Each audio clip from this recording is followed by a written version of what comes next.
एक आदमी घर पहुंचता है और देखते ही उसके होश उड़ जाते हैं। बिस्तर पर एक महिला की खून से लथपथ लाश पड़ी थी। तभी उसका बॉस विंसेंट वहां पहुंचता है। कमरे का दरवाजा अंदर से सुरक्षित था, खिड़कियों पर भी कोई निशान नहीं था और अलार्म भी नहीं बजा था। मतलब साफ था, हत्यारा चाबी से अंदर आया था। कुछ ही देर में बाकी दोस्त भी वहां पहुंच जाते हैं। कोई पुलिस बुलाने की बात करता है तो कोई उन्हें रोक देता है, क्योंकि यह कमरा सिर्फ एक कमरा नहीं था, ये उन दोस्तों का गुप्त अड्डा था जहां वे अपने परिवारों से छिपाकर कई राज रखते थे। तभी उन्हें तकिए के नीचे खून से लिखा एक संदेश मिलता है।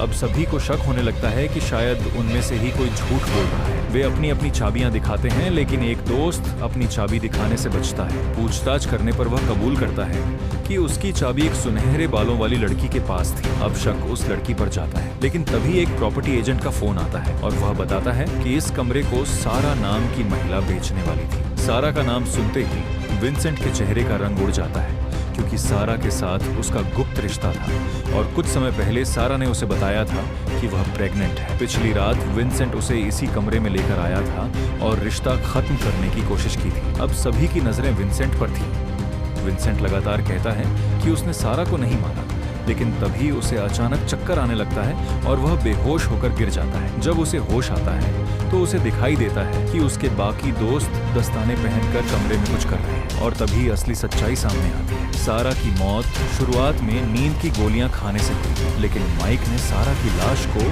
हत्या जैसा दिखाने की साजिश रची थी। क्यों? क्योंकि माइक ने इस कमरे में छिपे कैमरे लगा रखे थे और कैमरों की रिकॉर्डिंग में उसे पता चला था कि विंसेंट ने उसके दोस्तों की पत्नियों तक को धोखा दिया था। यहाँ तक कि उसने माइक के दोस्त की प्रेमिका को भी अपने जाल में फंसा लिया था। अगर आपको ऐसी मूवी एक्सप्लेनेशन, मिस्ट्री और थ्रिलर स्टोरीज पसंद हैं, तो चैनल को सब्सक्राइब जरूर करें।